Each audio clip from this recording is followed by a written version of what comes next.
morning, good afternoon, good evening. Ladies and gentlemen, this is your host, Skip from BK, the host of Dreams Money Can Buy. We have in the building, actually, you know what's really amazing about this person? This is like a rare repeat guest. And what I mean by repeat guest, technically, this is their first time on this podcast, but it's not their first time on my platform, which is Cove Alpa, right? So this lovely model, I got to talk to her earlier in her modeling career. So it's not that, you know, she was still great, but she's greater because she's had more walks, she's more features, more high level like shows and pictures, and you hear her voice right now. So you couldn't hear her voice before because it's just written article, but we have in the building Model Nehemie, and I've been practicing that for like the last 10 minutes. So I luckily got the name right. You did good. You did good. I know. I've been practicing like, you know, paranoia, but Nehemie's so happy to see you. Thank you so much for having me. It's Absolutely. been a while. I know we haven't. I mean, I've been your internet friend, and I've met you before. Shout out to names: Morgan, yes. Zaire, Tommy, Dad. It's not Dad. What's his real name? Dad. Fluffy hair, blonde hair. Joel. I don't remember. Oh my, that's my best friend for like 12 years. It's so funny.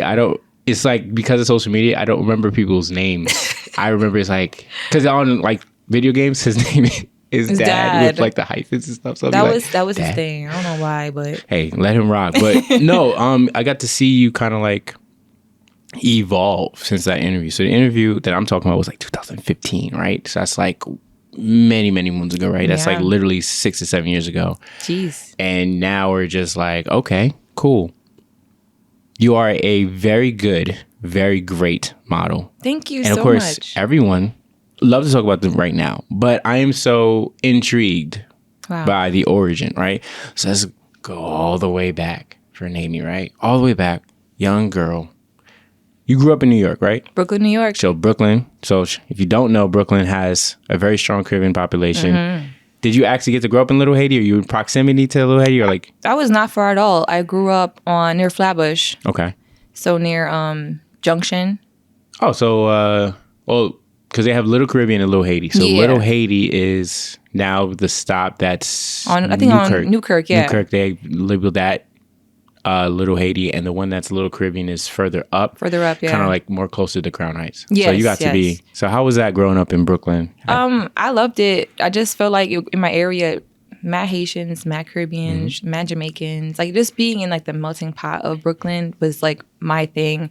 I grew up with a bunch of, you know, different cuisines too. Like there was times I would just have Haitian food and Jamaican food and, you know, Trinidadian food. I just loved how there was so much, you know, availability in my area. But I love growing up there. I always rep there. I still live not far from there. I moved recently, but I still in that area. It's my home. I love just being around Little Haiti, Little Caribbean, just being around my people. Period. Okay. So growing up with actually getting to see people that look like you, right? How does that build confidence, right? Because I feel like a lot of times it's really hit or miss. And of course, you're Haitian. Yes. I'm Jamaican. People don't even know that, right? And I don't really rep it because not that I don't. I'm just a very Yankee I feel you. Jamaican, right? I feel you. So I'll be like, oh, y'all are real.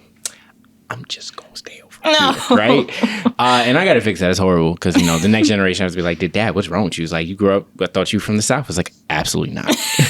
So with you, I know with the Haitians growing up, it wasn't really fun, right? And I think it was kind of like a slur growing up. And if you weren't in the tri-state area, like Haitians really had it hard. Yeah. And they were made fun of. And I think nowadays it's interesting how people are embracing Haitians. Switched, And it's like, y'all so fake. So how was it like for you growing up in that neighborhood? Did you go to school in that neighborhood? How was that like for you? Yeah, I grew up in that neighborhood, went to school in that neighborhood. I went to school, elementary school, not far from my house. I went to junior high school, like pretty far. You know what you said, Bay area by the water? So I went there. So I kind of dealt with like the Haitian insults in my neighborhood and then also down there too, which is so weird. Went to high school not far from my house too. But yeah, it was tough growing up Haitian, Haitian American, because I was born here, but my roots are from Haiti. It was, you know, I enjoyed my culture always. I spoke Creole and English in the house, mainly Creole and then English. But, you know, people had their comments, people had their insults. Being African and being Haitian back then was like a bad thing. Haitian booty scratcher, African booty. I just didn't get it. But I never, what would I say? I never like ran away from me being Haitian. A lot of people that were Caribbean were Haitian too. They would like be like, hey, I'm mixed, I'm Haitian and da-da-da, or like, but I'm Jamaican. They deny, you know, who they really are, but I never denied where I came from, my roots, because I always loved it as a kid. So it was tough, but now everybody, you know, they on it. Okay. They be on it. No, and they are on it. And I just wanted to kind of like lean into that experience, right? So you went to like an elementary school close to that neighborhood because you're basically Flatbush Junction. That's like still part of Flatbush, right? And then you went to like junior high school in Sheepshead Bay. What was the high school you went to? Shellbank. So it's across from Sheepshead Bay area. Jesus. Okay. Cool. Yeah. All right, cool. And if I'm not mistaken, Sheepshead wasn't a bad school, but it's like in the middle. It's like a mid-tier type school. What was the population in that school? Oh, in Shellbank? Well, I was going to Sheepshead first, then we'll go to Shellbank. Well, I went to Shellbank. I didn't go to Sheepshead Bay. I went to, sorry, I made it confusing for you. Okay, yeah, you did. I went to school around like Sheepshead Bay area because it's called Sheepshead Bay area. Well, okay, so not Sheepshead, the high school. I knew that school that happens to be close to Sheepshead because I'm just like, they don't understand. Yeah, it's across the street. Yeah, so the demographic of that neighborhood is vastly different. Yeah, very different. Yours. That's the reason why I'm trying to lean into it. Like, how is that? Because I know no matter where you went, you're going to get just people making you feel uncomfortable. But how did you feel literally leaving your safety blanket of like, this is love, this is home, this is like all this food. Yeah, it's like, to a different world. Y'all just are mean. Like, how was that experience for you when you were going to those schools? Yeah, well, so Shellbank was a different experience. I was dealing with racism with a different type of people, like Russians, Albanians, That's what I was trying Hispanic. to lean into. Yeah, so how did that feel?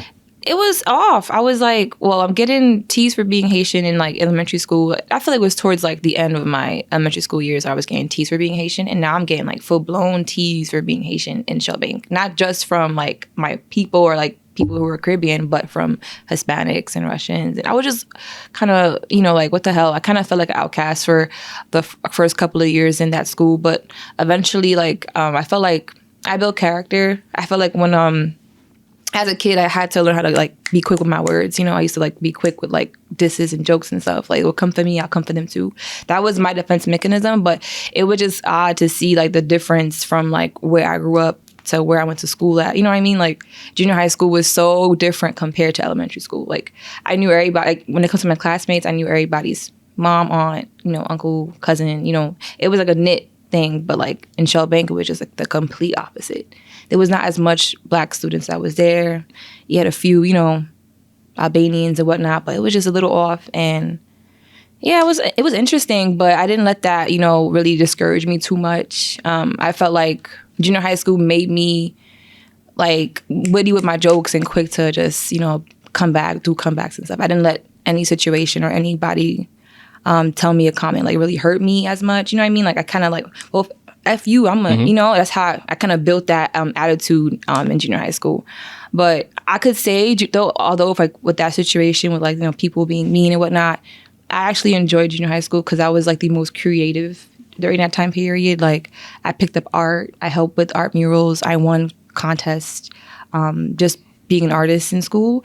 And I felt like because of what was going on around me, it made me more focused on like, okay, how can I find an outlet to just like enjoy myself, like ignore that crap and really just enjoy myself. You know what I mean? And I felt like I tapped into art and creativity in junior high school because of it. So it was a good and bad situation in that school. I hope I answered your question. No, you did. Yeah. And I think what's interesting, because we did touch on it in the previous interview. And of course, for y'all, this is your first time talking or actually talking because you're listening to us, right? So the thing about Nehemie is that when you're creative in one area, you tend to be like creative in something else, right? Mm-hmm, something else is just like, okay, right? Because I don't think you even fathom, well, I don't want to speak for you because that sounds like mansplaining, but do you ever think when you were younger, before doing like the art, that you want to be a model, or you didn't think that was possible for you?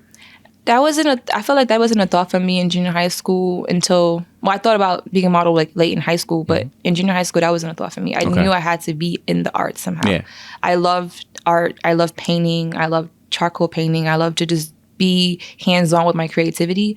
So when I was young, I'm like, I had to be a part of this. And I even pushed myself into getting into art high school, like you know, I think it's Brooklyn School, High School of the Arts, I think it's called. Yeah, that's downtown Brooklyn. Downtown Brooklyn. Yeah, I was pushing to get into there. I took it very seriously, but I know my goal during that time, I wanted to just be in the art world, however it was. But it took, I think, high school and the high school where I was getting more attention, you know, like I was getting older and whatnot. And they were like, oh, you're so pretty. You should like get into this. You should get into that, da, da, da. And I'm like, well, maybe I can look into it. Maybe I can look into getting into modeling. And yeah, after high school, I started just reaching out to people. Back then, a website called Model Nehemie was a big thing. So I jumped on that, emailed people, wrote people, did test shoots and stuff.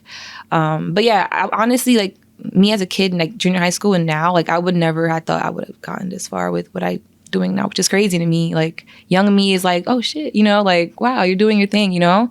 But yeah, that's my response. No, I get it. And I think what's interesting, I always realize that for people, what they end up doing isn't really their first option. Yeah, There's probably one person or one or two people that was like, no, this is what I want to do my whole life. And it's like, for those people, you're amazing. Right? Yeah, right. But like how passionate you were with like, just even like that with the charcoal paintings, right? And you've pretty much were doing art until you started doing modeling, right? You don't still do art now, right? You probably do it recreationally, right? Yeah, I feel like my art form now is I'm more tapped into like makeup, and I'm tapped into creating like content and taking images on my phone or camera. So like I tapped into a different way of creating art.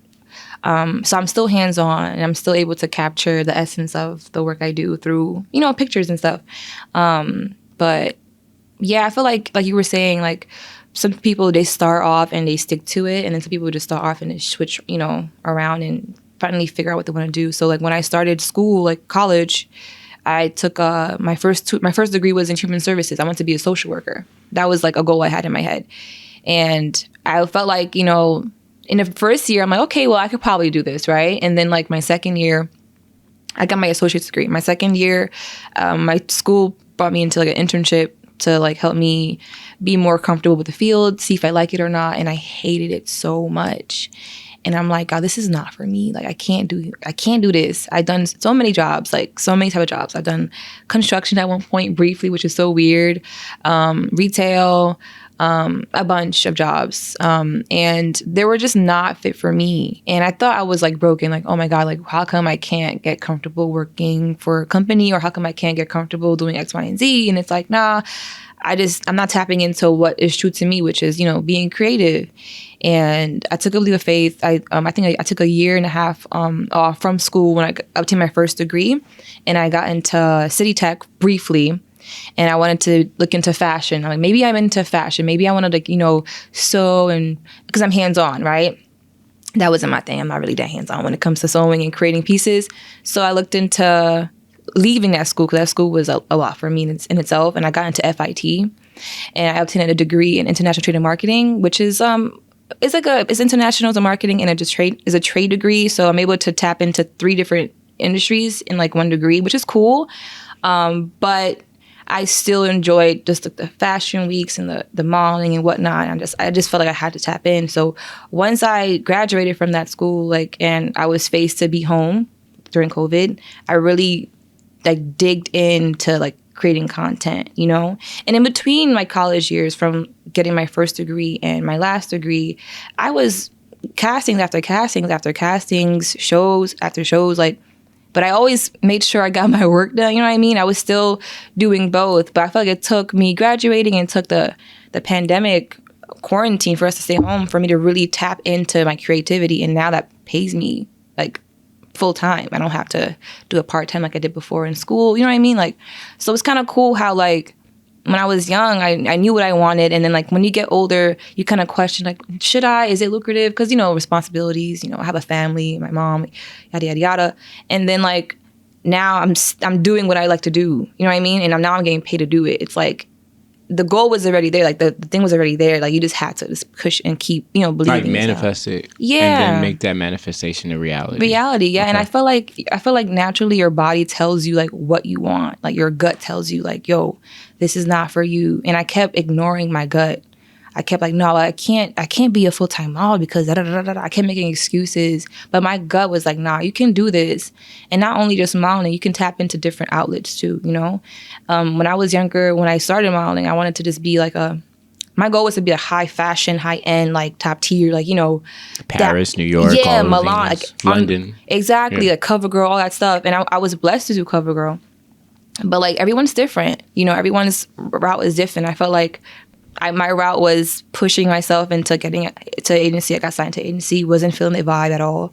And then, I attended so many shows and after parties and whatnot. And what really is helping me now too is like the social media route too. You know what I mean? Like people tapping into me being a model online, like on Instagram was cool, but me tapping into TikTok, now they're like, now you popping. Like, we like what you're doing, and I'm able to show what I do, showcase my talent, and also showcase other things that I enjoy too, like fashion, makeup. I love makeup. And then also talk about how, I'm Haitian and whatnot. And I love, Haitian food, Haitian culture, put you on to like places to go, things to try, So I love how the power of social media has really, helped me along the way as well with my career. So what I find like amazing. So before I say anything, I just want to say that's awesome, right? So you are like officially a full-time model as of 2019, 2020, right? Yeah. So you do not have to work for anybody else. You work for yourself. Myself, and yes. You're sustaining that, right? Yes. Yeah, kudos to that. Because I feel like that's something that before, like a lot of people just hear that and they just fast forward to the next thing, but like sit with it, right? I think that's what I want people to do when they're kind of in front of me when I'm interviewing. Like, yeah, I'm chat. I'm not going to just keep throwing questions. I want you to sit in it because there's a lot of people that want to do that. And I think the most important thing that you learned, especially as not only a creative, but as a content creator is, you figured out your niche and then you just kind of like leaned into it, right? Everyone for like the longest has been telling me about TikTok and it's just wrapping my head around, I'm overthinking it, right? And then when I'm seeing yours when it comes to, and this is bringing it back to why I kept like leaning into the art when she was younger, right? You were very good at art, still currently, because you're still doing art in a different way. So the thing I was going to say was, there was a time when you were younger that you were creating on canvases and other things. But now you are your own canvas, right? So when it comes to your makeup and your face and you're just doing all these things, when it comes to the eyebrows and just the colors and the blush and all the things y'all have to do, foundation, contour, all that good stuff. All that stuff, right? And then you get to do it and like amass a following of like, all right, cool. You don't like making the clothing pieces, right? But you like putting things together. You have a style, you have a je ne sais quoi that you know yourself after like doing these things for a while. It's like, I know what looks good on me and what I don't really feel it, right? And I think you have such a good connection to your intuition that it's like, all right, I think it's really important for like people to like hear it because a lot of times you're like, it's not a fit for me. There's a lot of people that would just because of like family pressures, like I'm just going to keep doing this until they get to a point where it's like, yo, I really can't do this no more. You were early on like, nah. Because a lot of times people want to peer pressure you to be something that you're not. And you're just like, no. Especially Caribbean parents, Absolutely. Man. Growing up Haitian, my mom's like doctor, lawyer, nurse. There was so many different paths she saw for me aside from what I wanted to do, which I wanted to be an artist at one point. And then when I told her I wanted to be a model, same thing, same speech. But honestly, I felt like with my mom, I had to prove her wrong. Because in my gut, I was just like, nah, like I can't work for this company. I can't do it. I just naturally can't do it. And for so long, I felt bad. Like, damn, like, how come I can't relate? How come I couldn't just like, do this and just be fine? I'm not happy. My gut's telling me, nah, sis, like, try again. Do what you want to do. You know what I mean? So my mom, like, now she understands. Like, now she's like, no, Nehemie's a model, doing this and that. But I had to prove to her, like, mom, nah, this is it, And a lot of people, especially first generation Haitian Americans or Caribbean Americans, they deal with the pressures of their parents because of their parents' struggle. Their parents done suffered and struggled so that they can come here to help their kids be the best version of themselves. But they have to understand that they can also be creative and be the best version of themselves too. They can be an artist and be the best version of themselves as long as they're happy. You know what I mean? As long as they're able to, because eventually with hard work, it does pay off. Like it sounds so cliche, but hard work does pay off. You put in time into a craft for 5-10 years. Everyone's different. Everyone's goal is different. Everyone's timing is different. But if you put in time and work into a craft consistently, you will make it, And because, Caribbean parents done struggled and, they really struggled and their struggle is, is valid. It's respected.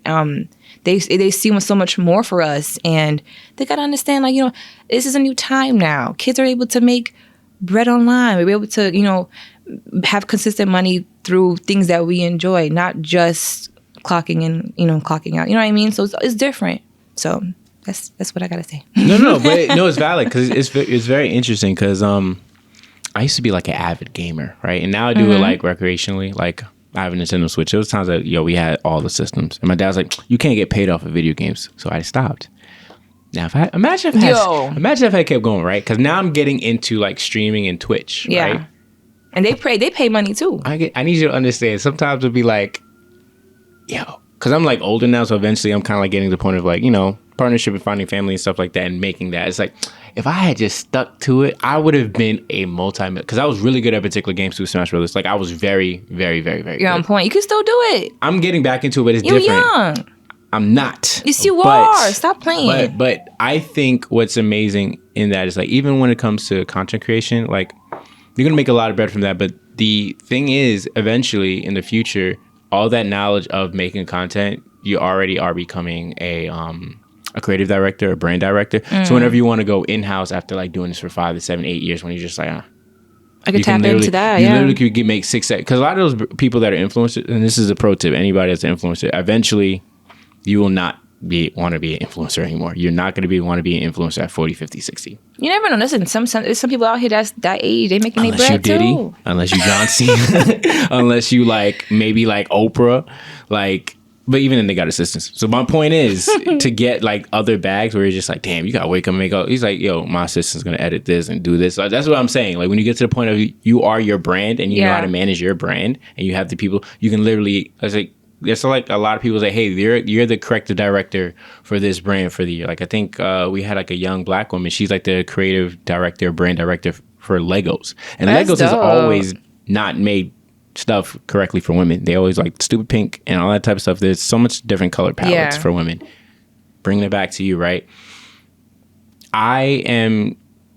It's something, because before we get into like the features, I really want to say that's amazing, right? Because like I think you have trusted like the future, because a lot of people get scared, of course, and like what it takes to learn it and feeling awkward, and like, but that's the thing, everyone's not going to start off doing these things. Like I think your primary thing is like what, Instagram and TikTok, right? So tapping into Pinterest too. Pinterest is a thing, y'all. Oh yeah, because you post your stuff there too, for the makeup and the fashion. Makeup and fashion. So I just started Pinterest. Tap into Pinterest, y'all. Pinterest is such a great outlet for inspiration and also a great place for you to share your content with the world too. And then like you don't necessarily have to have like the 10K, 20K followers to get good engagement.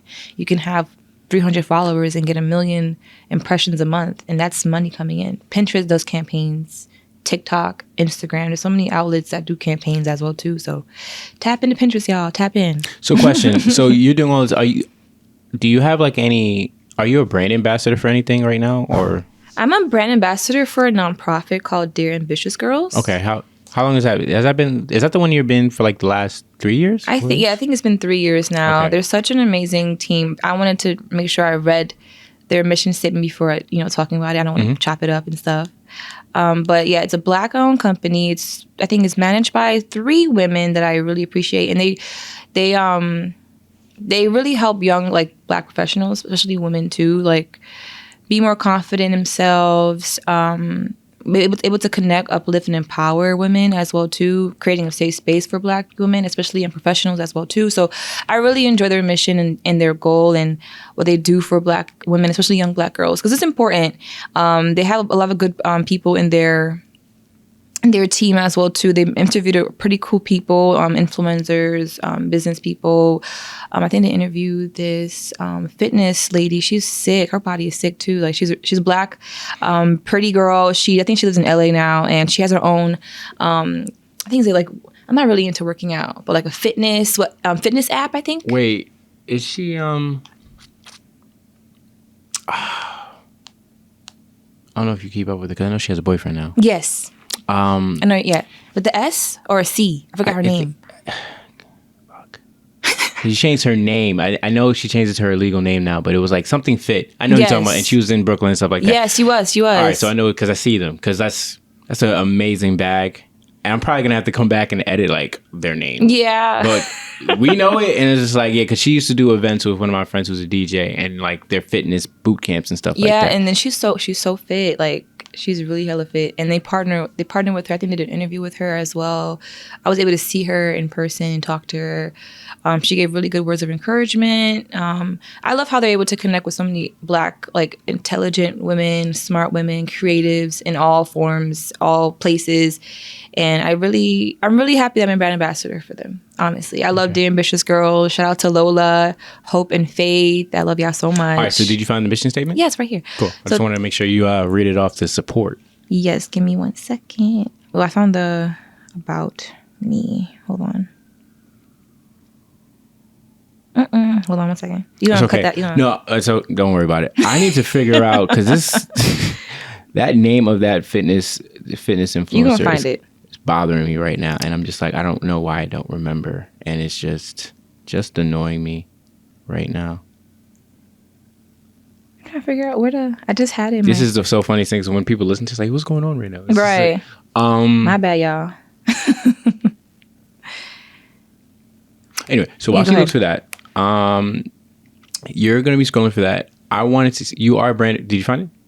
No, keep talking. Okay, cool. So she is a brand ambassador for a nonprofit. I'm gonna ask you, what are you, outside of nonprofit, like actual organizations you would love to be a brand ambassador for that you feel like kind of coincides with what you stand for? Just off the top of your dome. I don't be biased. I currently have my fiance and I have a nonprofit called Synergy Today in Brooklyn, and we also have a headquarters, liaison. We part of the liaison in Haiti, as well too. So, in New York, our goal is to have people find a place to volunteer. So you can go on our website and look for, search for places to volunteer in Brooklyn, New York, in the city. However, like in the tri-state area, basically, if you want to volunteer and help out in a soup kitchen or help pack backpacks or help like Sunday service in a school with kids that are dealing with, problems and whatnot, you can go on our webpage and website and like find that information, and we'll be able to provide it for you. And we'll be there too. And with Haiti, we provide, we have 70 kids in our program in Haiti. We provide tuition for the kids. We provide backpacks, supplies, notepads, hand sanitizers, gloves, masks, and also for the holidays too, we provide Christmas toys and gifts so they can be encouraged. But yeah, it's what we do. So if I'm biased, I'm going to support. So that's number one. Yeah. So you got 4 more. So that's your baby. Yeah, my baby. You and your fiance. Whoa, what is going on today? Fiance. Yes. That's y'all babies. What's the other 4? From the dome, I don't know. So it's no skincare, no makeup, no lingerie. I'm talking about like you're a brand ambassador. Oh, I thought you meant like for nonprofits. No, for like the whole nine. Anything. Well, I don't know goddamn nonprofits like that. Fenty Beauty. Okay, Fenty Beauty's number 2. Okay, Fenty Beauty's number 2. I love Fenty Beauty. Okay. Savage Fenty. That's both Fenties, but I love their apparel. You're trying to get the 2 checks from me, Rihanna. Okay, period. So that's 3. Wow. I would love to have a partnership with L'Oreal in the future. L'Oreal Paris. Is that fragrance and skincare? No, that's makeup. Okay. So I work with L'Oreal Paris. We did a campaign for TikTok recently. Awesome. Shout out to L'Oreal. I love y'all. Shout out to the bag. Okay. In the future, I would love to be a brand ambassador one day for L'Oreal. Their mission statement and what they stand for is pretty cool. Their rebranding as well too is pretty dope too. They're definitely positive. They're for the women. They're for creatives as well too, and they support women of all shades and sizes. So I like what their mission statement. As of recently, whom else in the future? Brand ambassador. I like Kiehl's skincare. Do you know Kiehl's? Wait, say it again. Kiehl's. Feel like I haven't heard of that. They're like a popular skincare company. I actually get PR from them every month, and I want to be a brand ambassador with them too, because they're like really, their products, I'm not going to even cap, they're really good. Okay. Moisturizer on point, cleanser on point. And why not be a brand ambassador for a company I already love? Okay, dope. Because this is not only manifestation, you can just definitely tag them on the clips that I'll send over, and definitely this one, so you can actually try to get their attention and stuff like that. Yeah, thank you. I found the mission statement before we continue. Let's do this. Well, it's in their bio. So, Dear Ambitious Girls, a brave and safe space to empower, uplift, and be a resource for Black women. So basically to help create, inspire, and connect. And that's pretty much it. Okay. We like straightforward mission statements because some of the mission statements be like 3 to 4 or 5 long. It's long true. sentences. That's a quick synopsis. I couldn't find the full. That's okay. Full length, but I was just it hit what it had to hit, right? So when it comes to like the brand ambassador partnerships and stuff like that, how does it work? Do they have to send you an email? Like you have your email on the website and stuff like that? Yeah, I have my email on all my platforms. I usually get emails just directly. So if they're interested in me becoming brand ambassador or interested in a collaboration, I will just get it firsthand on my own. So I have a manager, but I'm not signed to a talent agency for content creating, which is fine because my manager, she does her thing. That's my girl. I love her so much. And I'm able to... So you're not going to shout out your manager or are you just going to keep that on low? Shout out to my manager, Hikari. Okay, cool. Because I just want to make sure the conversation after this is okay. You're not I kind of want to keep on the low, but she gonna hear it. You said it real fast. Quick. Huh? Okay, cool. But shout out to her. She's really dope. She's been in the industry for a while too, so she's very tapped into how to reach out, how to communicate. So not only do I get emails, I reach out to companies I'm interested in. Interested. We just stuttering today. Interested in as well too. But yeah, so if they're interested, if a company's interested in you becoming a brand ambassador, they'll reach out to you directly. Or depending on if you're signed or not, they'll reach out to the email that's on the bio and whatnot. So. Okay. So the last time you were in an agency, it wasn't talent, but it was from modeling agency. Yes. Why didn't you like it? What was kind of like off when you were, what was your experience? Within what you can say. Like, I don't need you to I don't want you to ruin any relationship. So this is not that type of podcast. But no, I understand. How did you feel? I was like, I don't really like this. Because you always know your intuition's like, I don't align with this. No, I feel you. Yeah. With the agency I was with, shout out to them too, because they were nice. They definitely put me on to the agency when I was starting off, and they believed in me. But I felt like I was there for 3 years, and I did not see any progression. And I have to grow. I have to evolve. My goal is to evolve all the time. At least every year, I have to, step up the game, And I felt like with them, it wasn't the case. But a lot of agencies, too, sometimes they do prioritize other people than, certain people in the agency or whatever. So I felt like I wasn't a priority. And I had to just, step out and move on and grow. And honestly, I was fine with that. I was a little scared because I was relying on them for work. And I wasn't getting as much. But on my own, I was getting a lot of work on my own. With my email and my faith and my hope, I was getting booked. So, yeah. No hard feelings. I still like them. So now that I understand it, it feels like kind of getting a record deal. And depending on like who you're signed to and how much they value is whether it's a good deal or not, right? Yeah. Because I think what's very common with a lot of people that sign for whatever, right? Any deal, any contract. It could be sports. It could be music, as you did for this fashion, modeling, right? So for you, they probably had a whole roster of like models, different levels of success, but they were probably like, and this happens a lot for record labels, if like any of my musician friends, if they have like 20 or 30 of y'all, they're probably going to be focused on like 5 or 10, right? The people that are bringing in money quick. And usually the reason why those people bring in money is either they already have a platform, so they have like an audience or something like that, or it's just easier to work with them.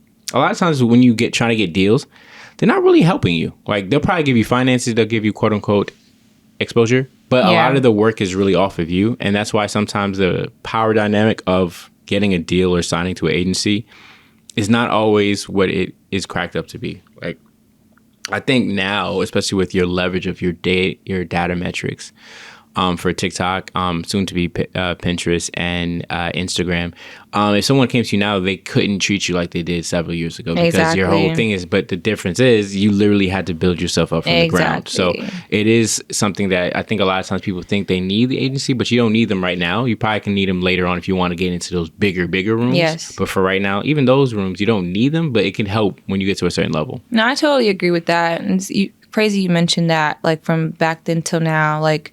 What happened to like the people that believed in the person and helped shape and mold them? They don't really get that as much, It's usually, okay, what kind of clout, what kind of attention do you have online? Like, okay, how can you benefit us more than like, okay, we can help you, like, how back in the day, like, artist like Jay-Z, for example, picked up Rihanna, like, oh no, you're it, we're gonna help you, we're gonna shape you, we're gonna mold you, we're gonna train you. Modeling agencies, that's how they were way back, but like now they're not the same. You know what I mean?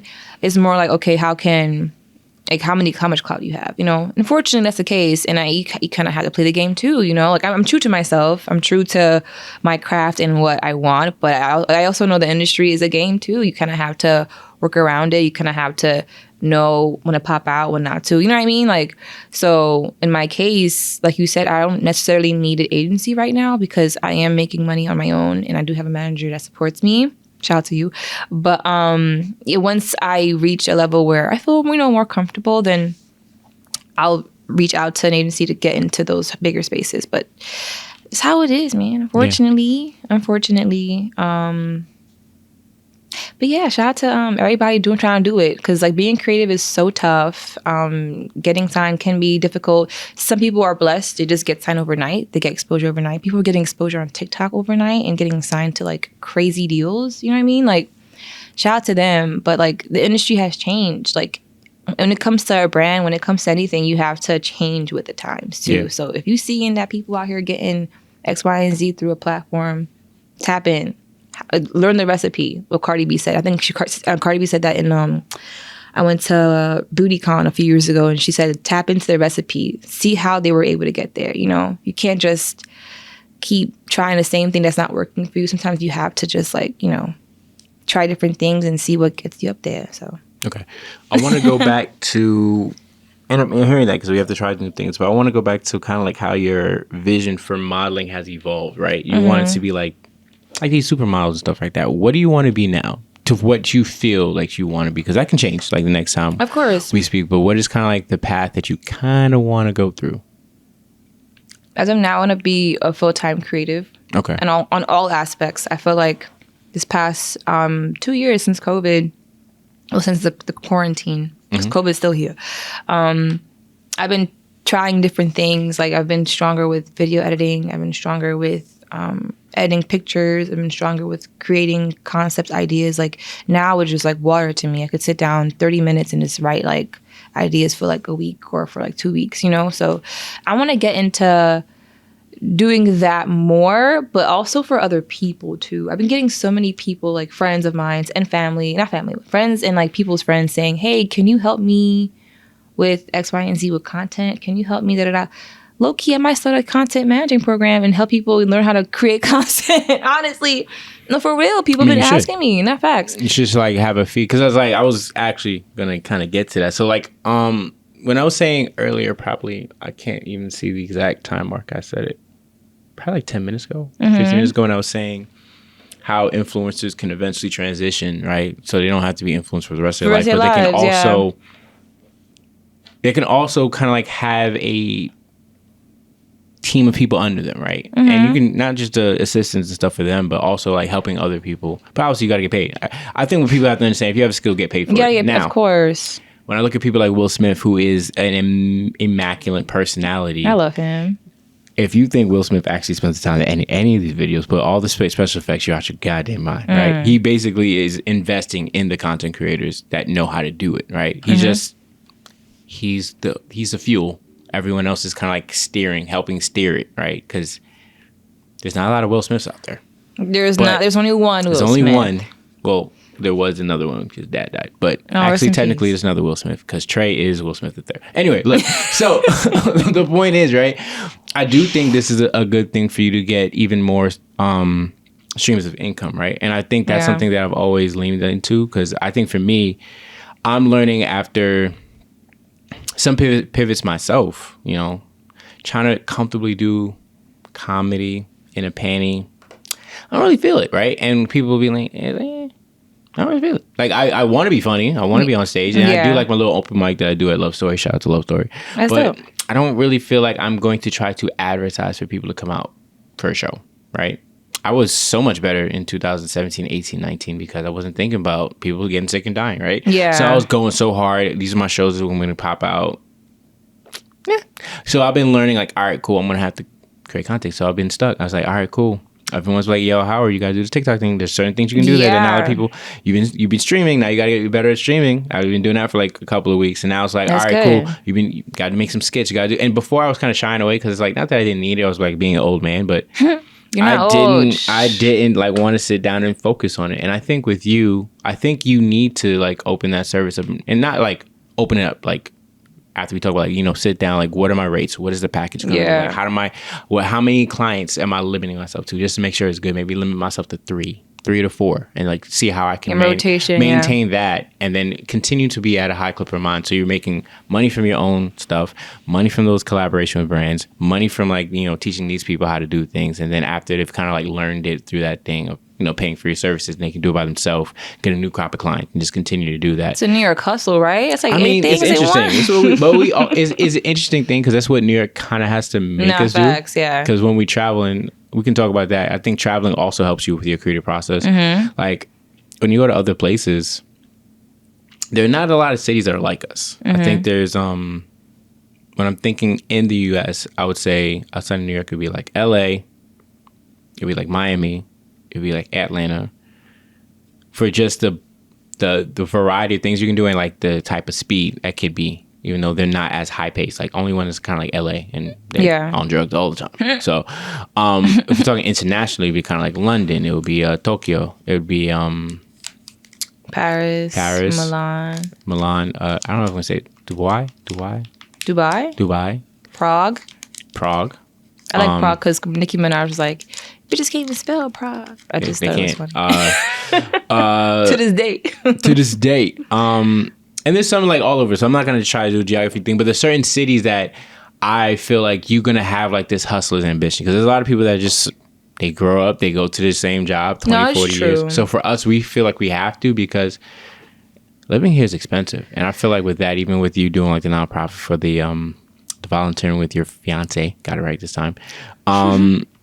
Yeah, I think it's time to get what you're worth. Because I think before, when we let other people tell us what we're worth, we're never gonna get how much we're actually worth. No, it's true. And like you were saying, like the whole like hustle thing, and environment too, like leaving and coming back. Like I've been blessed enough to be able to travel to Haiti, and I was able to experience. First of all, I thrive in the sun. I noticed that my content is so much better in the sun, but I have to learn how to thrive in the winter too. Like how can I create content and get that good engagement while it's cold too? Because winter sucks, but like I just naturally thrive. I think it's just my DNA. I thrive in the sun.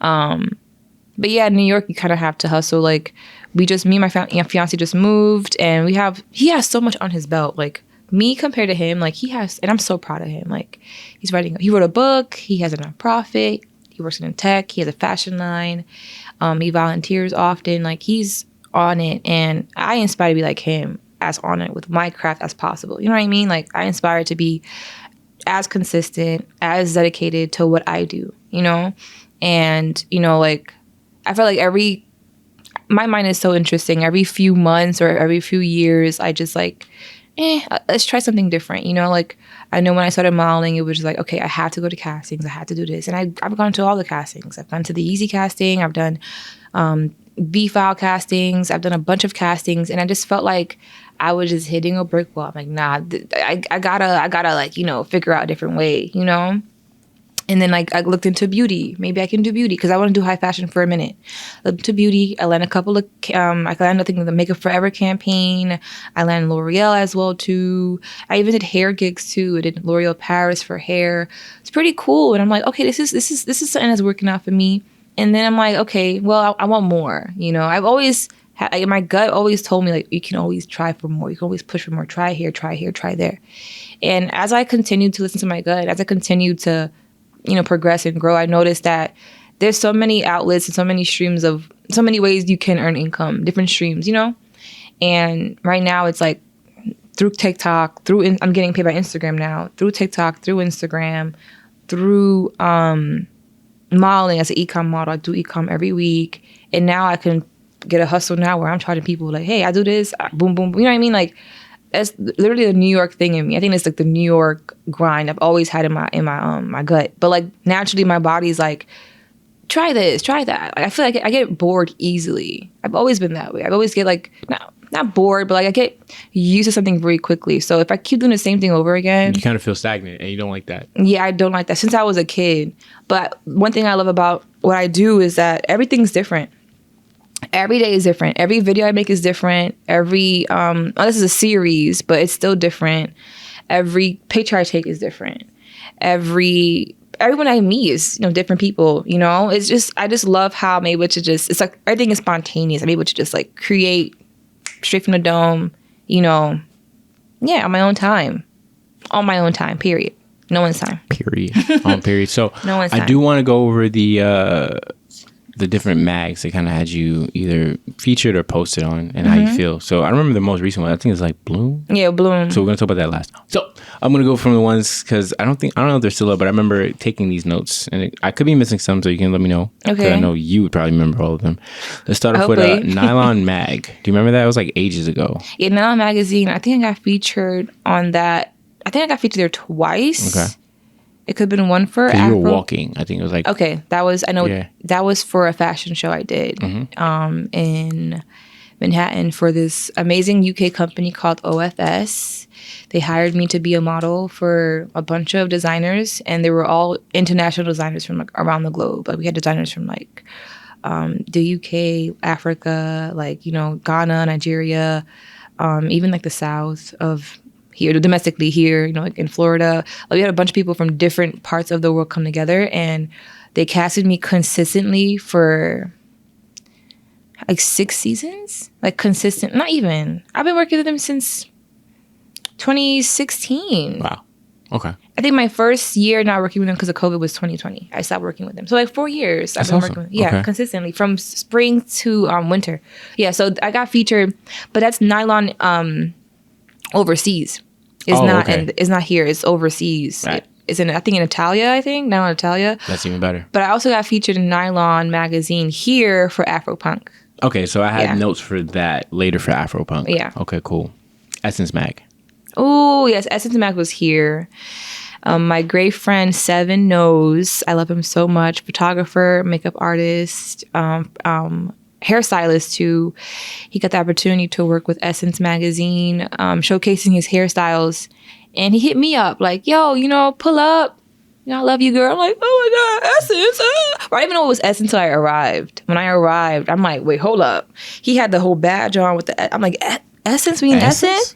And when I arrived to like the room, because we had to do like makeup prep and hair prep, when I arrived to the room, I seen all these influencer or even models that I followed for like African beautiful model I followed for years in the same room as me. I'm like, what the hell? Did you get them follows? Of course I did. Okay.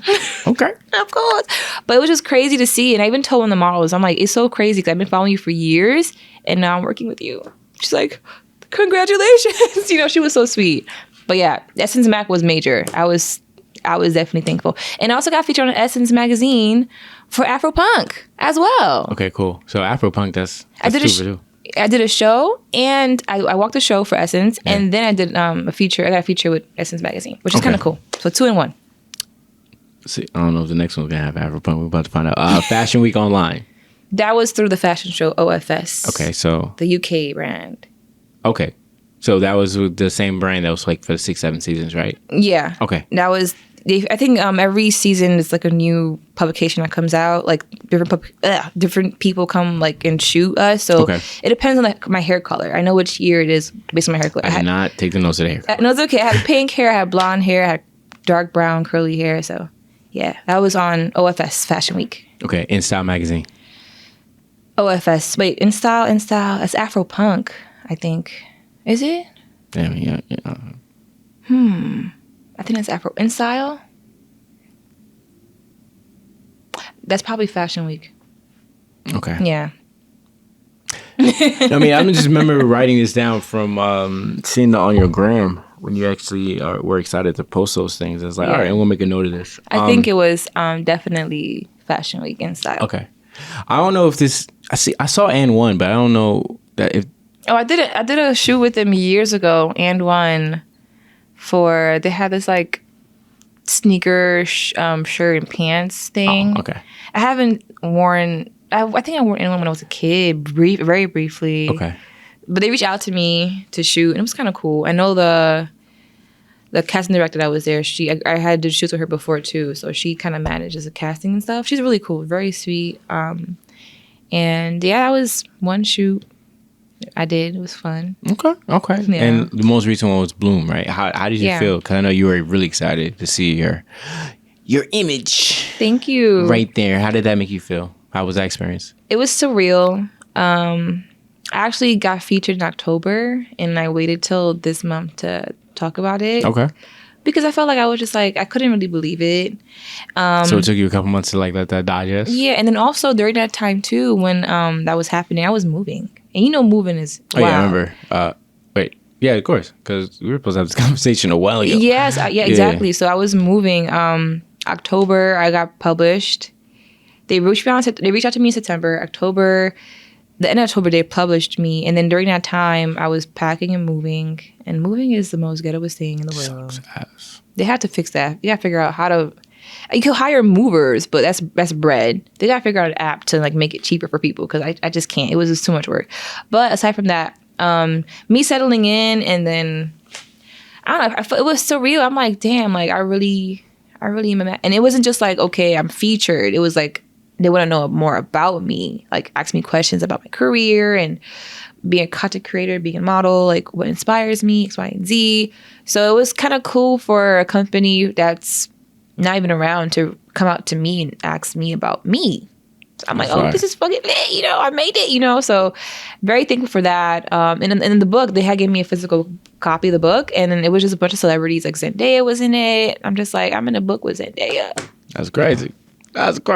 Shout out Mama, I made it. Shout out to MJ and Spider-Man and Euphoria. Can you pass me a vintage interview? Because there's a question I want to ask, but I wanted to make sure. Sure. Hopefully I didn't ask this already. It's very interesting because we talked about the type of impact that she wanted to do. This is very nostalgic. I feel that our youth undergo so much pressure through media, school, home. I was that kid that was shut down by my mom. Shout out to mom. When I would show her a painting I did at school or a song I recorded. I wish I had someone to remind me that it's fine to be me when I was younger, Not everyone can be a doctor or rocket scientist. The arts is what makes the world go round. Everyone is unique in their own way. Embrace that. Embrace your ups and downs. Embrace the love and hate you receive. Spew out good vibes because it always comes back. Just have fun. Jeez, I was so young. Bars as young. So I just want to make sure I'm not doing... I hate really doing the same questions over. It's kind of lazy. So I don't think I see the question that I wanted to ask. So when I asked it, cool. I don't want to waste your time. So, cool. You have been part of numerous shows. You've gotten to be in the room with some people that you followed. For the people that you haven't got to work with, give me 2 male models and 2 women models you would love to do a shoot with that you haven't, but you would want to. Damn, on the spot. On the spot. Make it hot. I love it. I love the pressure. 2 male and 2 female? If you have no males, if you don't care for the male anatomy, you can just make it 4 women. Honestly, you can just... The male anatomy. If you don't care about them, obviously, Beyonce, obviously I wasn't talking about you. I'm talking... But if you don't care about the men, just get 4 women. Sorry, baby. I'm kidding. She's not sorry. It's okay. We're not talking about you. Respectfully. That kind of sounds a little... No, I know. It's all good. Wow.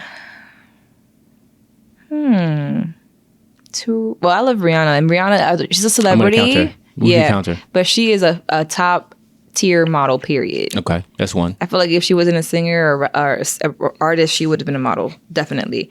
Who else? Do you know a Wang Chal? She's really gorgeous too, African model.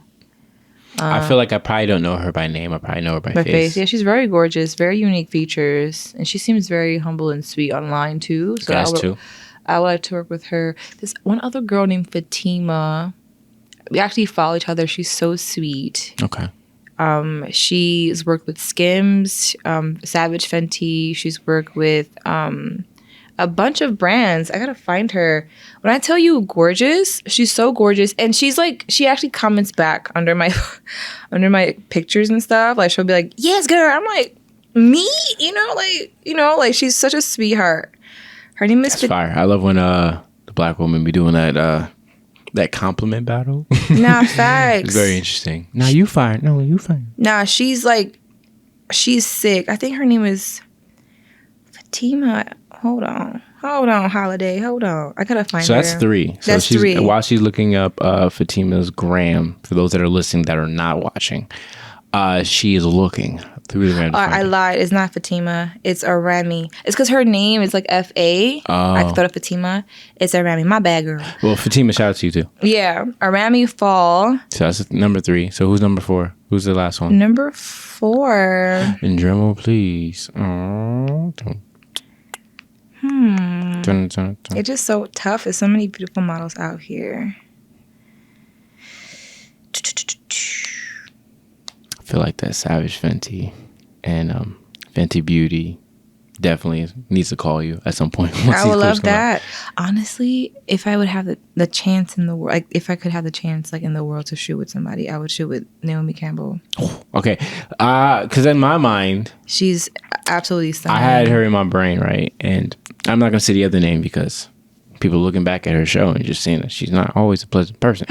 But no, I think Naomi Campbell, what you gotta love is she's a real ass bitch, right? And what I mean by that is you get what you get. She either she likes you, she doesn't. She works hard, right? She's one of the first. I don't know if she is the first, but she's definitely top 2, top 3 of like black supermodels. If my history, she's legendary. She's been touched. Yeah, like her face has been touched by so many like world-renowned makeup artists. She's worn amazing pieces, like vintage pieces. Like she is a queen, like top tier. And there's no one that can replace her. Nobody like her right now at the moment. And she's still at her age, still modeling, making that bag. Period. Doing what she's doing. I actually met her in person. I love her so much. Oh my god. No, I'm kidding. I do love her though. But I met her. I went to school in Bryant Park, not far from here, and they were filming The Face. I don't know if you know that show. So they were doing like like Tyra Banks had the top model. Yeah. So they wanted to do something more better and cleaner, I guess, which was The Face. More like because like top model is not seen like it's a reality TV show. It's not taken seriously for people in the industry. So they wanted to create a more serious, show called The Face. So Naomi Campbell was there, Nigel Barker, a few other supermodels that were, there that were like judging like the models that were like in the competition. And I was like on the front row, just like, yay, after class, just like, yay, I want to see Naomi Campbell. And then like on their break, she came to like, the crowd to like embrace everybody, and she gave me a hug first. Like it wasn't like a tap, it was like a hug, like a. Oh damn! I'm like Naomi Campbell. Wait, so this is during college? Yeah, this is during college. My first year at my school that I was in over there. Okay, so this is when you were like infancy of modeling, right? Yes. You were blessed by one of the gods, right? And I was like, I feel like that was a sign for me because I was just like, okay, I'm in college, I love modeling, but whatever. And then I seen that. I'm like, nah, I got to get seriously now because I want to see Naomi Campbell. And I remember like I followed her. I'm such a stalker. I was following her. Me and my friends were following her because we loved her so much. And somebody in the crowd like was walking next to us, and he like befriended us, and he was like talking to us and stuff. He's like, "You're so pretty. You're so cool." And then like Naomi went to him and said, "Am I going to see you in the UK like next week?" He's like, "Yeah, I'll see you next week." I'm like, who are you know her? You know what I mean? Like and her being so nice and her being so sweet and her giving me a hug. She didn't have to give nobody a hug, and she gave me a hug first. Her seeing her demeanor and seeing how she was so respectful and so nice, and she was killing it. She was doing a catwalk too to show off and have fun. Seeing that, I'm just like, the media be wilding. They be saying, "Oh, she's terrible." I had a great experience with her. I was in the same set with her for about like 30, 40 minutes. Like I seen, how she was, how she communicated with people, how she was with me. I noticed that. I'm just like, wow, like she is dope as hell. And because of that, and then following her consistently after that, just like, watching her online and watching the show, I'm just like, nah, I love Naomi Campbell. So she really inspired me to keep pushing forward and, as a creative and also as a model too. So yeah, Naomi Campbell, shout out to you. Okay. So that's number 4. So it was, first one was Rihanna. Second one was How do I say it? Which one was it? Because the third one was you thought was Fatima. Wang was the second one. The third one was Arame. Arame. And the last one is Naomi Campbell. Yeah. And I feel like with Arame, that could be possible soon because, you know, we follow each other, we do engage. Mm-hmm. And she's a sweetheart. And I hope one day we can, like, become besties and whatnot. Okay. So, trying to ask this question in a good way. You're already working on stuff, right? Mm-hmm. Within reason, what can people expect from you? And what I mean by that is, it doesn't have to be anything major. Yeah, I don't want to, like, if it's something that you're planning for yourself that you want to release, like, obviously don't share, but, like, you know, what do you want to, like, give for the rest of 2022 and onward when it comes to, like, what are you trying to plan out and try to execute for Nehemie? So this year is dedicated for definitely pushing out more content and building a strong following when it comes to, like, my community, like really getting in, tapping into the Haitian community, getting to, you know, communicate with them, having them know me and having me know them more too. That's a goal for me this year. And a goal for me this year is also some self TLC, some, you know, I need some self-love right now.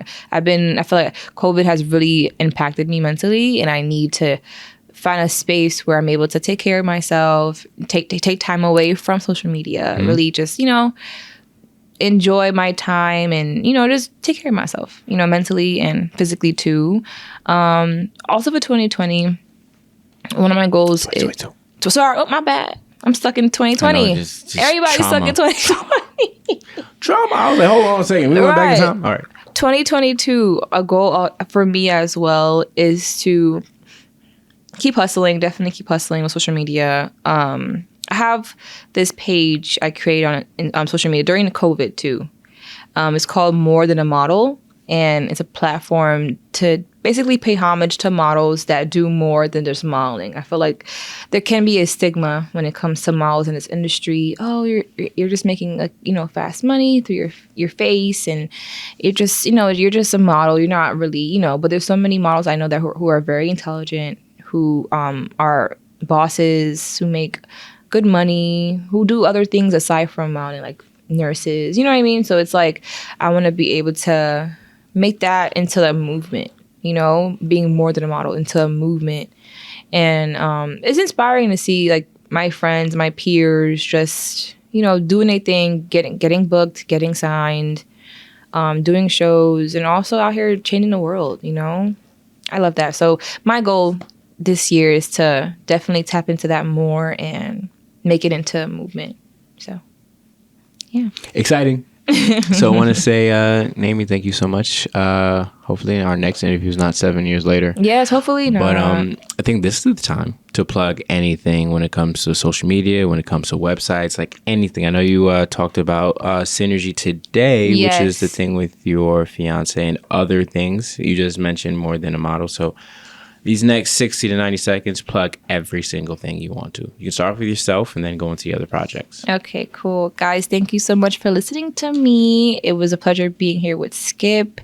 So feel free to follow me on Instagram at Model Nehemie, MODEL, Nehemie, NEHEMIE. Same thing with my TikTok, with my Pinterest as well too. I had mentioned a nonprofit you guys should follow. It's called Synergy Today. Synergy, SYNERGY _today. Yeah, it's pretty cool. You definitely check it out. Also follow Dear Ambitious Girls. I love them so much. An amazing nonprofit that caters to young Black professionals.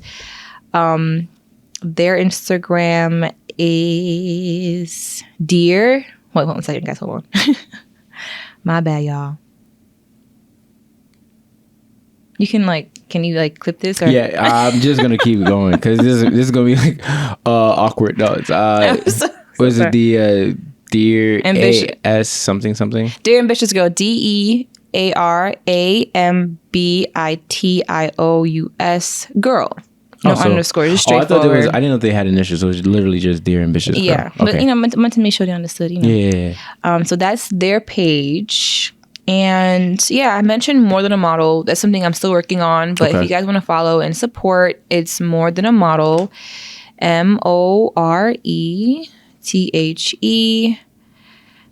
No, sorry. THANAMODEL_. So More Than Model _. It's straightforward. Talks about like me bringing awareness to models that accomplish more than just modeling. You know, I have people that's on the page that are actual photographers I know personally that are great models, people that are entrepreneurs, people that are activists, people that are just, you know, queens doing their thing. So feel free to follow that page. And yeah, I really appreciate you having me here. Thank you so much. And until next time. Deal. So guys, she gave you all literally everything, right?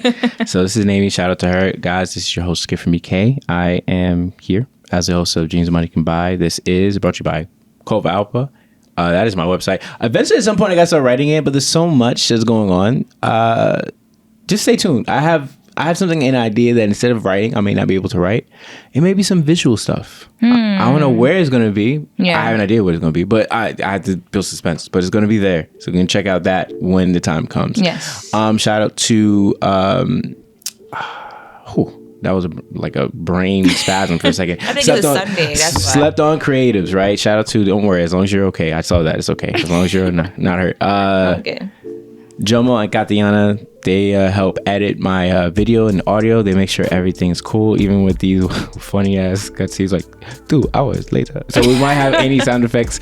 Shout out to Jomo and Katiana. They're awesome over there. And amazing. Until we meet again, guys, be safe. Wear your mask. Yes. And, you know, drink the ginger. Take your vitamins. And just be careful. Yeah, be careful. And yeah, stay home. Honestly, outside is not... It's not outside. It's not outside no more, y'all. All right. Peace. Later. Bye. And we're back. Post-credit scene. You already know the vibes. You dig? So we just had a talented model by the name of Nehemie. Very talented. Repping Haiti. Through and through. So just to make sure, because I know she in detail spelled some things out in case you didn't. So if you want to follow her on Instagram, on TikTok, and on Pinterest, her name is Model Nehemie. So it's MODELNEHEMIE. So that's how you follow her on those social media platforms. Also, you could check out her nonprofit with her amazing fiance, is Synergy Today. So it is literally Synergy_today. It's on Instagram. And also she has More Than a Model _ that's the platform that she's building right now, just to let people know that models can do things other than being cute. And just in case, you can play back the end of the episode for more of all the links. I think she's left some other links in there too. And there's me, your host, your boy, your kid, Skip from BK. You can find me on Facebook, Instagram, Twitter. Tumblr is actually making a comeback, which is surprising enough as it is. And my Tumblr is still there, just floating in space. Shout out to my website, the thing that powers this podcast and future other ventures, Cove Alpa. So COVEALPA. You can find that on Facebook, Instagram, and Twitter. And also on Tumblr, but that's a ghost land too. And last but certainly not least, Slept on Creatives by Katiana and Jomo. They really help out with the audio and video editing. Just make sure that the graphics and all that thing kind of work out together. So those are my people. Those are my guys. Well, my people, because guys is particular gender. It's man and woman team. So shout out to them. If you need any services, make sure you have the dollars to make that happen. And until next time, guys, be well, be safe, and, you know, appreciate you. Peace.